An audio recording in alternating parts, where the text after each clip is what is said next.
Hola, ¿qué tal amigos? El protagonista del vídeo de hoy es Enki, el Anunnaki también conocido como Vulcano o Poseidón. Enki es uno de los dos Anunnaki importantes junto con Enlil, quien también es conocido como Yahvé, Alá, Zeus, Amón o Júpiter y que es el dios al que las religiones adoran. Como ya he contado en algunos de mis vídeos, a lo largo de la historia de la humanidad se han producido rivalidades entre estos dos Anunnaki. Desde Nibiru, Enlil ha controlado todo cuanto sucede en este planeta y fue él quien envió a Enki para que éste llevara a cabo la labor por él encomendada. Por lo que Enki se convirtió en el primer rey de este planeta, pero fue confinado a vivir en el mundo subterráneo por desobedecer a su jefe, a Enlil, porque Enki quería estar por encima de Enlil y ser adorado como el príncipe de este mundo, lo que causó varias desgracias como fue el diluvio o la destrucción de la Torre de Babel. Mientras que Enlil es conocido como Lucifer, Enki es conocido como Satanás, el que había sido obligado a vivir bajo tierra en una zona que se llamó el infierno, un lugar en donde habitan millones de espíritus malos que fueron encerrados con él. Estos espíritus malos son invocados constantemente por los sacerdotes o brujos de la superficie en los rituales de magia negra, por lo que llegan a poseer a las personas, a causarles desgracias y hasta la muerte. Este culto satánico desde el principio supuso un peligro para el culto religioso de Enlil como jefe Anunnaki. De hecho, en la Biblia, Enlil, con el nombre de Yahvé, advierte sobre estas prácticas mágicas que ponen en peligro su liderazgo religioso en el mundo. Por este motivo, condenó estas prácticas de hechicería que invocan a estos malos espíritus que son aliados de Enki, y advirtió a su pueblo elegido para que no se contaminara con estas prácticas de invocaciones. En la Biblia, Deuteronomio 18, podemos leer: Cuando entres en la tierra que te dará el Señor tu Dios, no imites las costumbres abominables de esas naciones. Nadie de los tuyos deberá sacrificar a su hijo o hija en el fuego, ni practicar adivinación, brujería o hechicería, ni hacer conjuros, servirse de médiums o espiritistas, o consultar a los muertos. Cualquiera que practique estas costumbres se hará abominable al Señor tu Dios, y por causa de ellas, el Señor expulsará de tu presencia a esas naciones. O esta otra frase del Levítico 20. Y si alguien recurre a espíritus y adivinos y se corrompe por seguirlos, yo me pondré en contra de esa persona y la eliminaré de entre su pueblo. En Éxodo 22, Yahvé invita al asesinato de las brujas. Dice así: no dejes con vida a ninguna hechicera. Las cazas de brujas, sobre todo durante la época de la Inquisición, obedecía a este propósito, el de eliminar a aquellas personas que realizaban invocaciones satánicas, permitiendo así que los malos espíritus pudieran invadir la superficie. Y está claro que a Yahvé le preocupaban bastante estas prácticas de invocaciones, porque atentaban contra su supremacía, contra su liderazgo en el mundo. Pero poco a poco Enki fue ganando terreno, incluso consiguió imponer en el trono a sus descendientes. Con la ayuda de la Hermandad Blanca y de algunos ángeles o Elohim, que traicionaron a Yahvé, por cierto, Enki consiguió extender su culto por todo el planeta. Y por este motivo podemos leer en Juan capítulo 5, el mundo entero está bajo el control del maligno. De esta manera fue como Enki consiguió, ya digo, imponer su culto en la tradición religiosa, por lo que en el siglo VIII la Iglesia romana estableció el día 1 de noviembre como Día de Todos los Santos, y el Papa Gregorio IV ordenó que esta fiesta se celebrara en todo el mundo, es decir, que fuera una celebración universal. Sin embargo, esta festividad dedicada a Satanás no comenzó a festejarse de forma masiva hasta el año 1921, año en el que se celebró en Estados Unidos el desfile de Halloween en Minnesota, desfile que luego se extendió a otros estados adquiriendo una progresiva popularidad en las siguientes décadas. El culto, que había llegado de Europa de la mano de los emigrantes europeos, se convirtió en internacional a finales de 1970 y principios de los 80, gracias sobre todo al cine y a las series de televisión.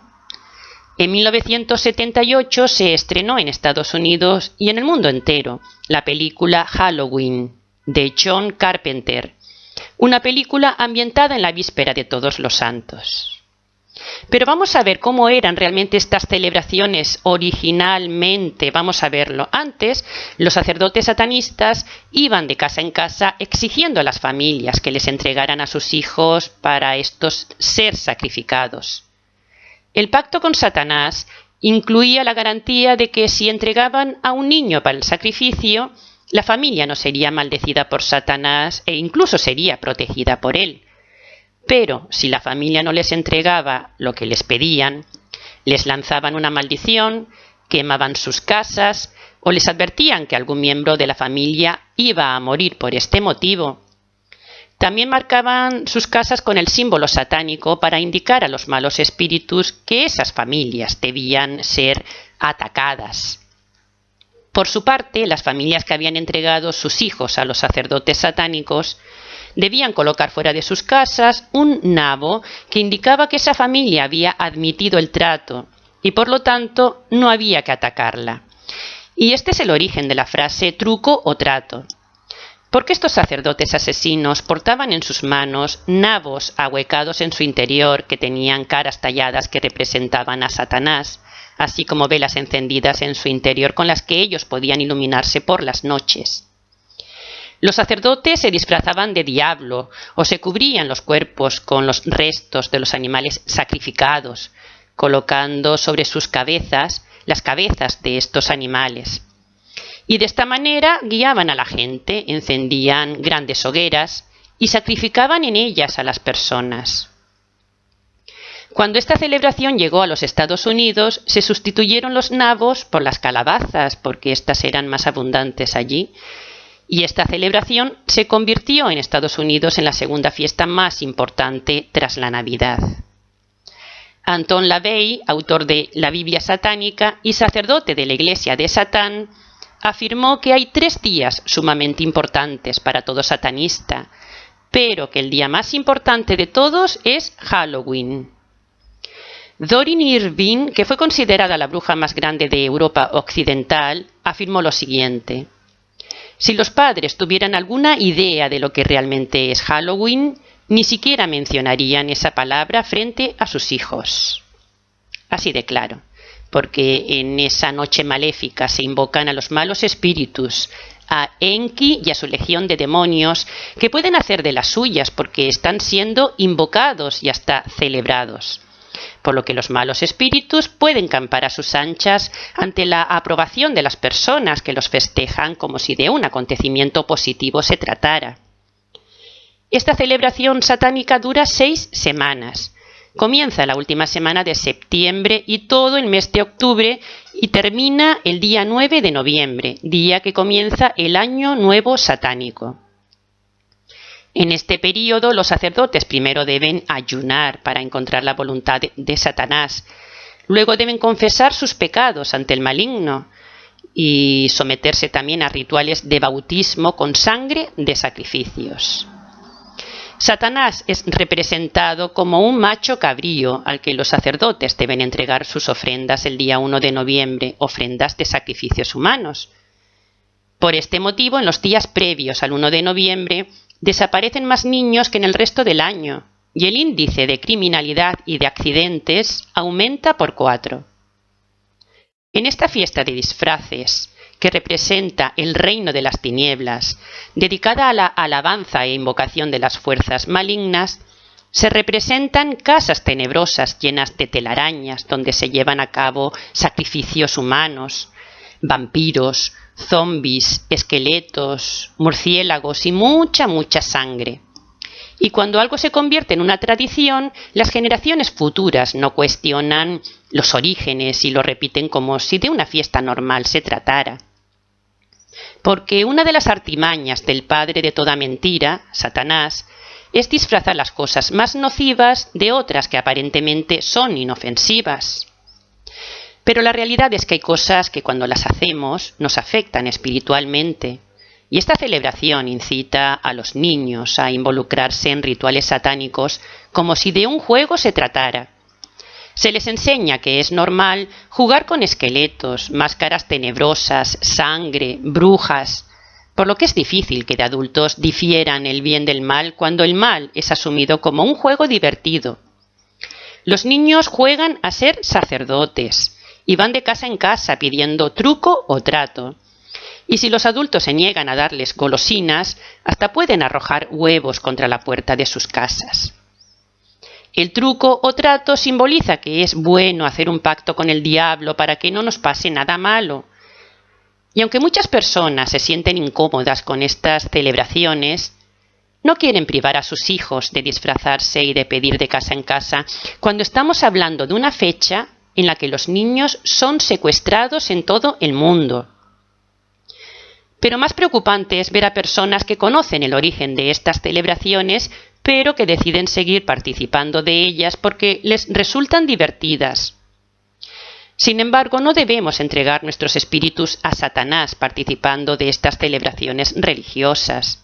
Seamos inteligentes y cuidemos más de nuestros hijos, hablando con ellos y explicándoles el significado de esta tradición y el peligro que conlleva participar de ella. Porque esto no es un juego, es algo muy serio. Y como es algo muy serio, es por lo que debemos protegernos de forma especial en estos días.